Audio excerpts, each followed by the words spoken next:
Hello and welcome to our online performance writing submission. I'm James Marston and this is Thomas. Yeah. Here are our 20 questions that we have written for each other. There's 10 from myself and 10 from Mr. Tom. These questions have been created and designed from our own personal experiences and stories. Each question has a story, an answer, an experience, a footnote, if you would. Like James said, obviously we've written 10 questions each. The 10 questions I've written, James has not seen, and obviously we'll see as the questions are revealed and answered. In the process of coming up with this piece, where we shared short stories, some true and some not, to come up with the questions as a sort of response. This video is going out live and will not be edited at all. Some of the answers will be personal. Some stories you could encounter are happy experiences and some could be upsetting. There is a chance we might have to discuss uncomfortable experiences with you, but such is the nature of the setup and the piece that we've created. We want to share our mixture of stories and experiences. The answers could be real or they could be completely made up depending on what questions are received. Please engage with this experience, and why not share your answers or your own footnotes, whether they're real or not.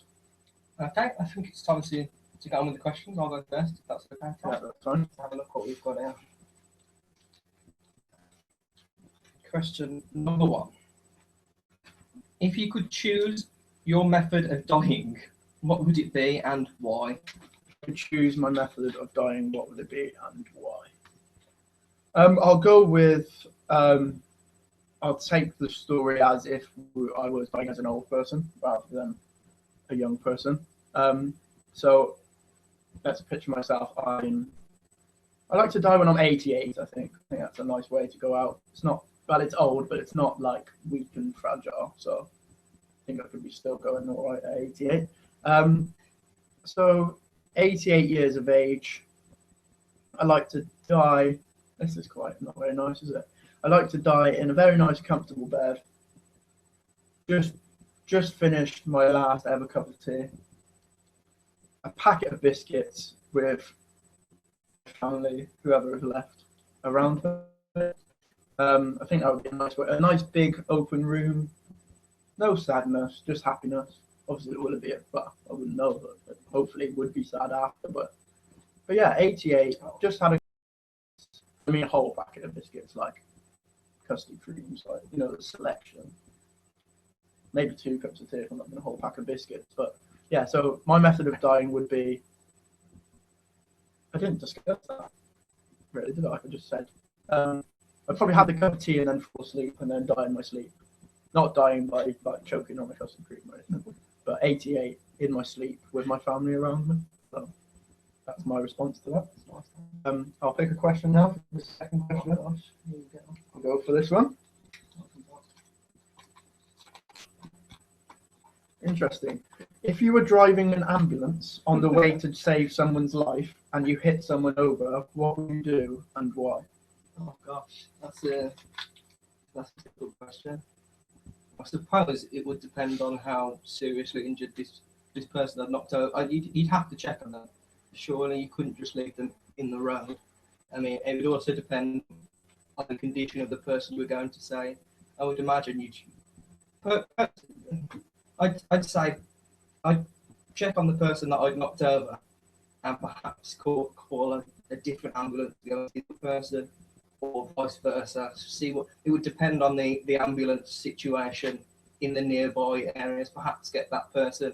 And if there was 2 of you in the ambulance, you could perhaps get the person you knocked over into the ambulance and then continue to drive towards perhaps a bed share situation. I don't know the rules of ambulances, but yeah, that's an interesting question. But you'd have to attempt to at least do as much as you can for both of them at the same time.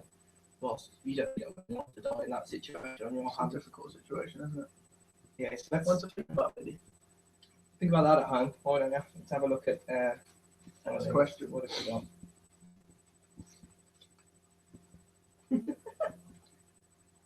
Not liking that reaction.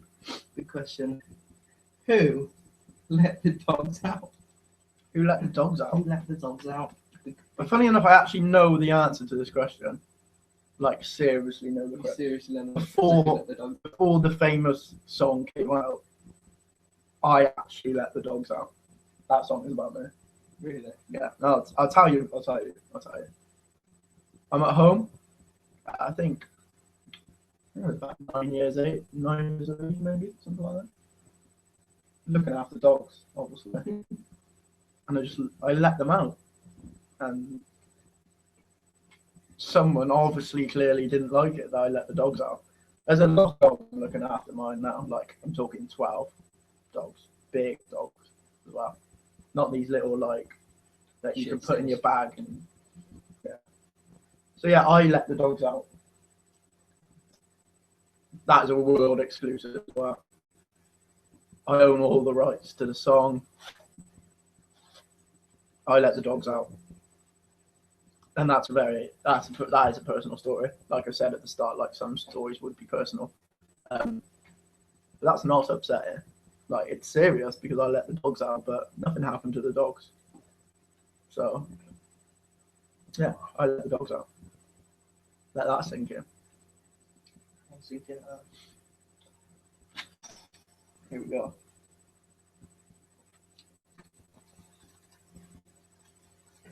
Question. So the question is, if you won the lottery, what would be the first thing you bought? a new hat. A new hat. A fancy, like a top hat or something. And then perhaps like one of them old fancy suits to go with it. And that'd literally be all I wore. I'd get like a pipe. I don't know if I actually smoke the pipe.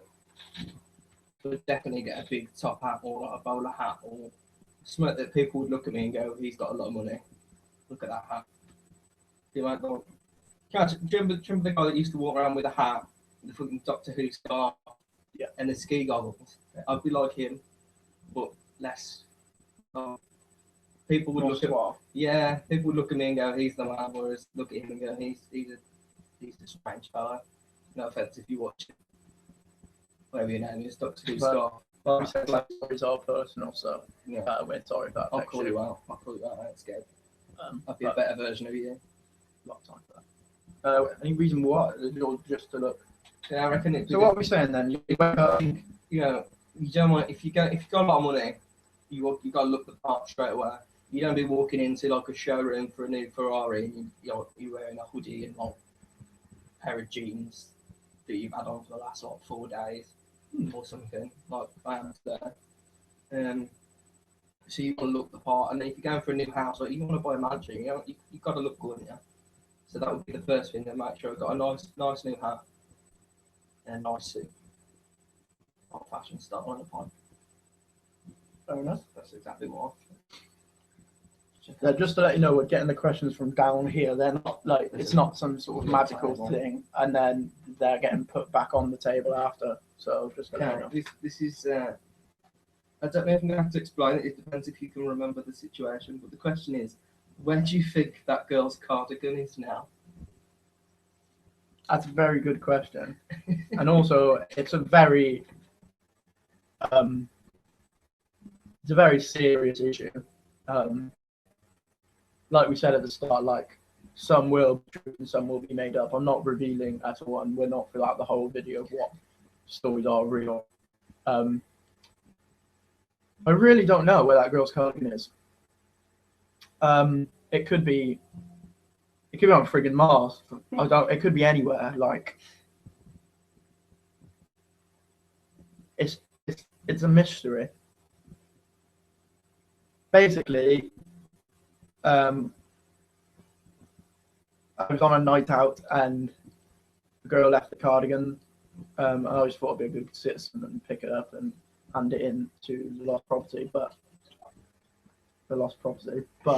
they wouldn't let me, so I had to keep it. Kept it for quite a while in hope that someone would put it on social media site like hashtag where's my cardigan, but that never kicked off. So in response to the question, I actually think the cardigan belongs now. I think it's been recycled. I think it's got picked up by someone else, and the last I heard of it, it was just off the coast of Spain, the cardigan. That's where I think it is. likely. That's true as well.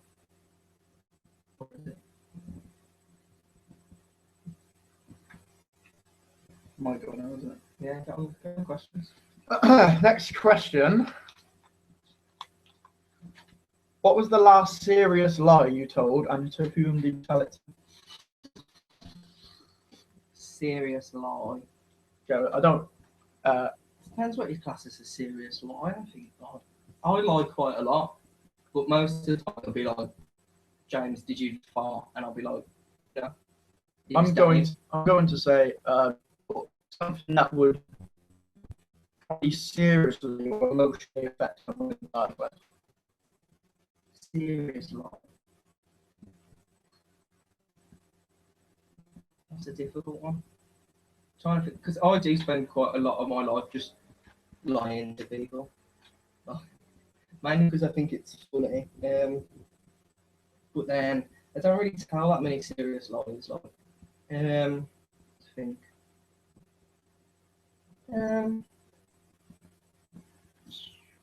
It's usually to do with money. Like, I'll be like, I've got no money.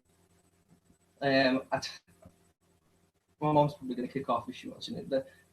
The last lie, it was probably serious because it did involve money. It was the time my mom we had a trip, a university trip to a place called Guggenheim, and I told her I think I said it was £65. It was actually 14, which is probably quite bad. And for that, I'd like to apologise. But she gave me £100 anyway. So what are you going to do? Sorry, Mom. Interesting.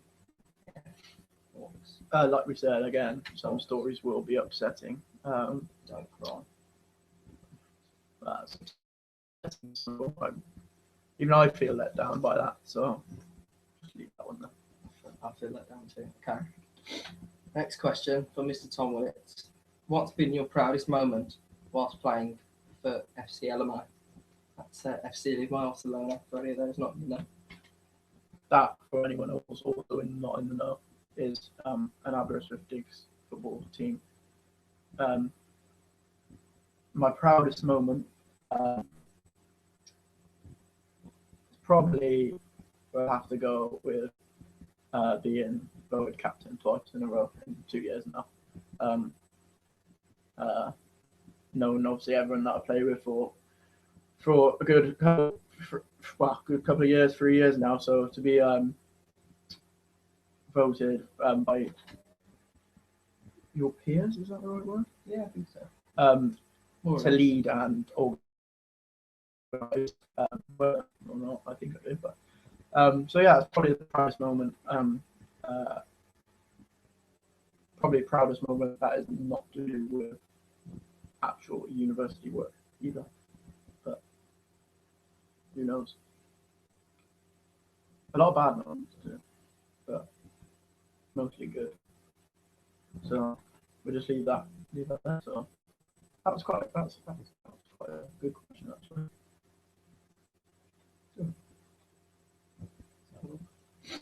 Come up next.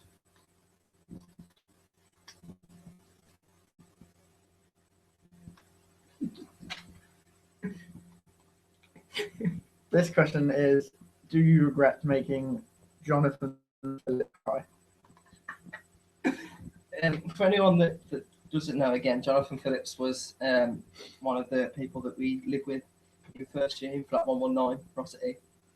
And yeah, we did make him cry. Well, it was I do, in a way, I do regret making John cry because it's always bad to make someone cry, but it was also a really funny moment in my life, which makes me sound like a cruel and evil bastard.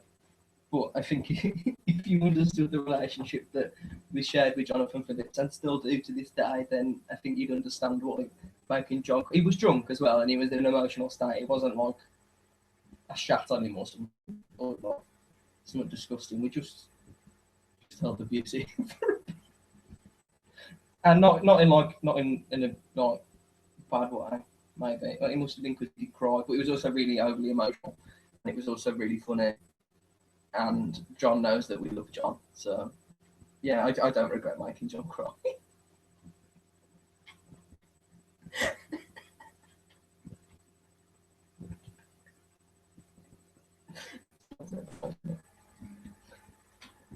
That's bad. People are going to hate me now. I'm coming across as a bastard.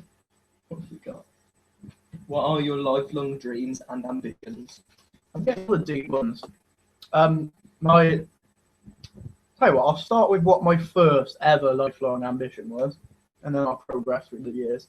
My first lifelong ambition was probably when I was about 6 years old, maybe. I wanted to be a fireman. Fireman Sam, you know. Looked up to him. So that was the first lifelong ambition, but that faded out when I sort of grew up a bit. But fair play to all the people that do that. Next, it was a policeman. It's a public service guy, me, by the looks of it. But then when I went to secondary school and started to learn new things and meet new people, into drama and all sides of that, and came to uni really wanting to act and perform and be the guy on stage. And that's how that developed into sort of a writing side of drama and theatre. But I cannot believe that I forgot to tell you that my first ever lifelong ambition, apart from Fireman Sam, was to be a professional football player. I feel ashamed that I didn't say that. It's in the family, and it was on track for a while, but then met my friend Beer and met my friend Burger, and then that sort of stopped. So yeah, now sitting here on the 11th of January 2015 at 28 minutes past 8. 29 now. Just 29 now would be my lifelong ambition would to be healthy, have a nice family one day, have a good job, and win the lottery probably. And give me some money, I'll get a top hat. And maybe, who knows, release another. So yeah, healthy family, win the lottery, and we'll just take the rough with the smooth really and see where it goes. So yeah, cool. School beans. This is 1, 2, 3, 4, Question 5. 5, 6, 7, 8, 9. So this is 10 questions. We still got a lot of questions, so I think we're just going to carry on. But yeah, I'm not sure. I'm keeping skills coming to the forefront once again. It didn't say, does it? That's another thing, time, isn't it? Why is everything got to be done by time? Yeah, that's not one of the interview questions. Time and questions. Where does it say? We'll do a couple more, why not? What is your greatest strength and what is your greatest weakness? It's a two-part question over there. That is a two-part question. See, greatest weakness is that like I can't resist pizza, because that's quite a big weakness of mine in terms of food anyway. Like if I'm lying around and I'll be like, oh, just get a Domino's in, it's 2 for Tuesdays. Before you know it, I've got like 2 pizzas, wedges, nachos, Ben and Jerry's. It's ridiculous. So I don't know if that counts as one of my biggest weaknesses in life. I'm gonna go for that anyway because I live life on the edge. And I'd say that is one of my greatest strengths, being able to live life on the edge, moving from place to place. And I don't like to plan as much. And many people would say that as a weakness, but I personally would take that as a strength because in my planning things, I tend to do quite well. I'm like a cat. I land on my feet. I don't know if that literally works. If you throw me out of a building, I'll probably die. But in my living life on the edge, crazy lifestyle, which is mainly just sitting home eating pizza. That's my strength, and pizza is my weakness. It's quite a solid answer. Yes. We'll do a couple. One, we do two or three, two more each. Two more each. See how many questions are not. But just remember to keep thinking throughout this about your own stories and your own experiences. And everyone's got their own feet, and everyone makes their own path. So just think of that and think of what you create as you're going along. So yeah, everyone will have their own responses to this, and everyone will be able to come up with their own stories about questions. It's not hard to share. Me and James just shared some stories throughout this process, and which some of these questions responded to, and some questions are random. Like, didn't tell him anything about let the dogs out, but that question came. So just do it and see what you do and stand on your own 2 feet and what you create. Sorry. Okay, and next question is, what is the weirdest thing about you? And I'm about it.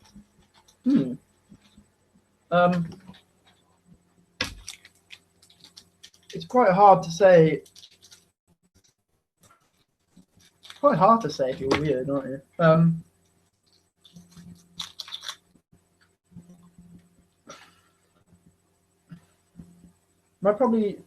The thing most weird about me, and this has only developed in like sort of probably last couple of years, 3 years, 4 years, is my strange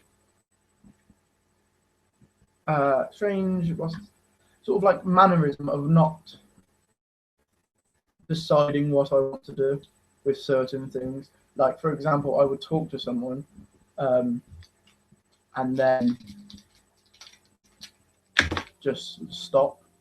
That's it's not a bad thing. It's quite a hard thing for me to explain. It's quite a hard thing to say about yourself that you're quite weird. But just probably like, I don't know. I get a bit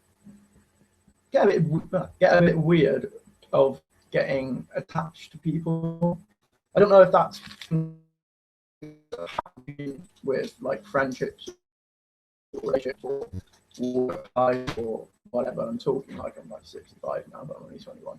But yeah, just a bit weird about like sort of like thing I'm not getting over certain hurdles and certain obstacles until I actually really want to do something. So yeah, I'm not. It's hard. Am I proud of it? Probably sometimes, because it might stop me from getting myself in situations that I don't want to be. But then sometimes I have something good, or there's a chance for me to do something, and I'm just a bit weird with it. So, and then I lose out maybe. So yeah. Just realised we've got half an hour for this. Yeah. I was thinking we have 15 minutes. We've got a bit more time. We could potentially, after all. Sorry, I've been eating to its extremes. Right, so the next question. Maybe get a sponsorship here. Would you rather be the ugliest person in the world and live forever, or be the most attractive person in the world and die in 1 year? I don't know. I'll repeat that again, sorry. Yeah, it's quite a long one. So would you rather be the ugliest person in the world and live forever, or be the most attractive person in the world and die in one year? Yeah, I'm quite vain and materialistic.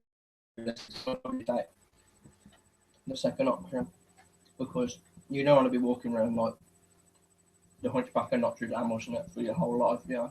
Like living for ages and never getting any action. I mean, if you were horrendously ugly, could you make a lot of money perhaps for being ugly, and then be able to pull the ladies or men? Not that I'm into that, but you know, what else? So I'll probably go with the second option because you know, it's a year. Think of all the exciting things you could do in a year if you were like really beautiful. So yeah, that's the option for me. Interesting. Name the most terrifying moment of your life so far. Have you recovered from it?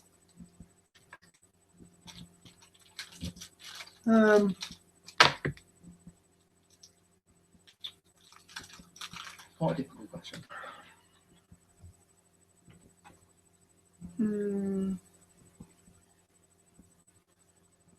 It's a difficult one. A few bad things have happened to me in terms of losing certain people. But I think that would be unfair to say because I think that's more terrifying for like It's more upsetting than terrifying. more upsetting than terrifying. Yeah. Terrifying. Terrifying. That's difficult. Actually, it was quite terrifying. Moving down to uni was quite terrifying. But I'm over that now. Obviously, nearly finished the 3 years. But that was very terrifying. You're moving from a place where you're settled. You've got all your friends, your family. You've never really known anything apart from school and be like a Saturday job or like evening job. But then suddenly you're moving somewhere where you've got to portray your whole identity again to new people and make friends and be independent. And that's very different from living at home. You create your own, for a whole amount of time, you've created your whole story, your whole life, and your whole experiences, and then you're shifted into another place where no one knows you, no one knows your identity or your personality or what you're about and what you like to do. Suddenly you have to create a whole more on a promise that it's not scripted, that's just a blank piece of paper. I just like to look about when I talk. But obviously, so yeah, that was quite terrifying. And then also, probably the next terrifying moment would be staying at home for the first time, like home now, like mum, dad, and brothers and sisters or whatever home. Staying at home for the first time by yourself, like overnight when no one else is there, because I'm a crybaby when it comes to horror films. And I can tell you, I think one of the first times I can remember was when it was the first Paranormal Activity film. And I literally couldn't walk up the stairs to go to bed. I was terrifying. I'm not sure if I've got over that. I actually did that last night when I came into my house. No one was about and I was just sort of rushing around because it's just a bit creepy. So yeah, I haven't got over that, but I've had a lot of upsetting moments, but actually like scared, terrifying. Probably be moving to university and staying at home for the first time ever. So yeah. Should we do one more? Yeah. So this was the last one. I'll do one. You do one. Who started? You did. Yeah. So do that one. And then I'll do one. Then you do one. Yeah. So we've got two more. What is your lowest moment and why? What is your lowest moment and why? Oh.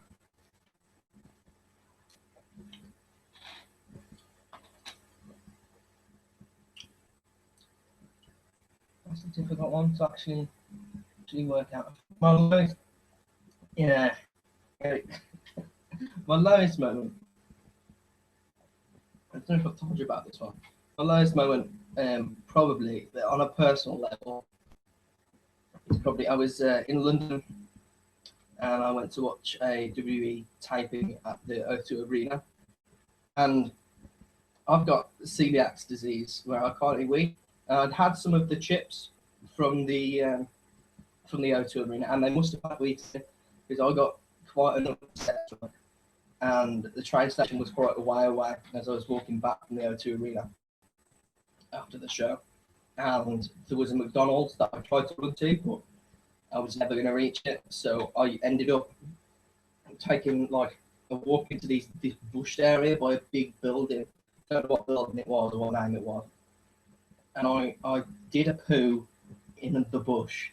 And there was people walking by, and I had to like duck down, like crouch right down behind this bush. And I was absolutely terrified that someone was going to come out. And it was quite a sloppy mess going on. And obviously, I'm not the person that carries toilet roll around with me. So I had to sacrifice a cardigan Oh my to the God. poo gods. And to this day, I do wonder what happened to that cardigan, because it was covered in shit and left in a bush somewhere in central London. And I just imagine someone picked it up and put it on, like a homeless bloke. I just want to say, is actually, I've never, in the whole process of like creating these questions and telling each other personal stories, and he didn't tell me that one. So, like I said, some are true and some are made up. So I don't know if that's true. But you're probably with me when I say this. I hope it's made up. So, I think we're going to do this question, and then that's it. Is it? And then you do one more for me, and then we'll We're finished. So yeah. we've done, this would be the 16th question. So we're going to do 2 more, and we'll leave 2 there just for mystery. And we'll probably post what the questions were underneath the video, maybe. And get responses and your own stories and experiences, because that's what we want. So I hope you enjoyed this completely random feel that we got to this video. And next question: describe something that's happened to you for which had no explanation. that's a difficult question. So describe something that's happened to me, but I couldn't explain why it happened. Yeah.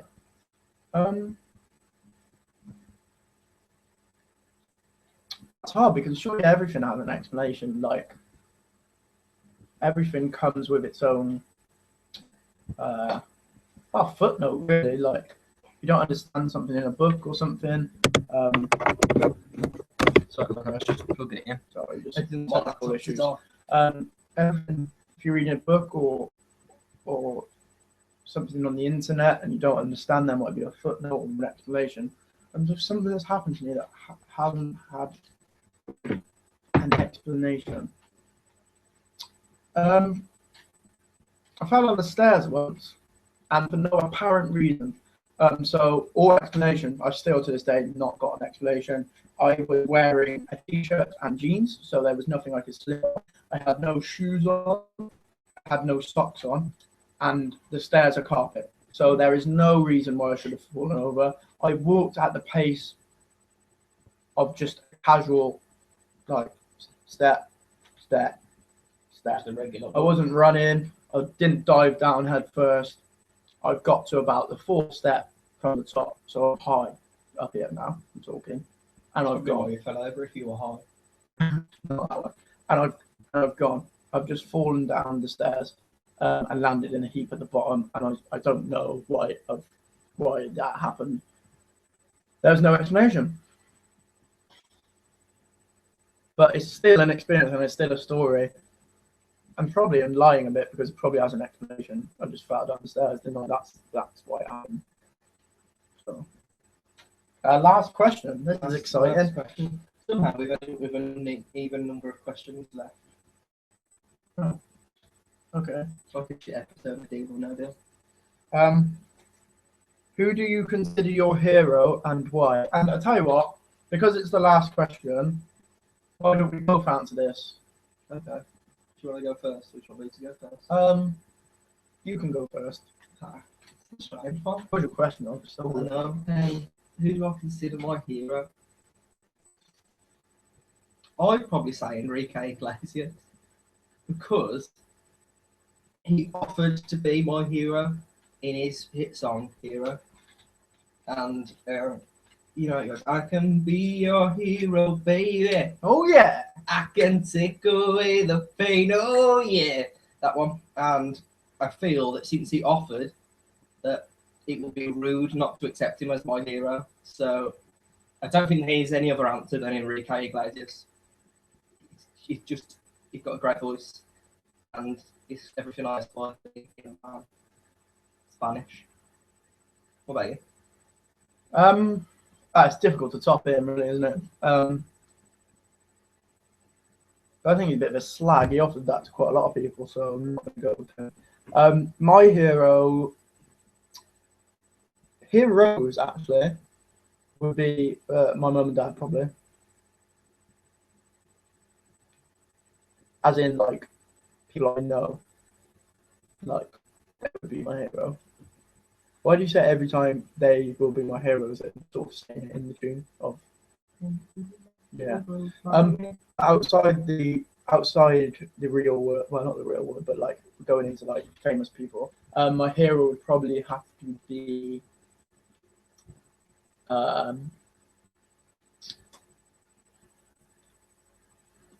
James Corden. Actually, James Corden would be my hero. Just a normal person, and then suddenly look at him go. So yeah, James Corden and my mum and dad and Enrique. So that's the last question. I really hope you enjoyed the video. Again, just to quickly clarify, like all of this is live and it won't be edited. The questions were created from like a dramatic process of performance writing, which we shared true stories and false stories. Some of the answers that you've heard today will be true answers to those questions, and some of them are obviously false. Some of them are maybe not so obvious. So, we really do want you to try this game for yourself. Go out there, find someone, write 10 questions down each, and then mix them up, and you will find stuff out about the other person. You're never quite sure if you found out something that's true. And everyone's got a story, everyone's got an experience, and like that's what it's all about, like experience and stories, and creating your own footnotes, really, your own explanations and your own answers to questions.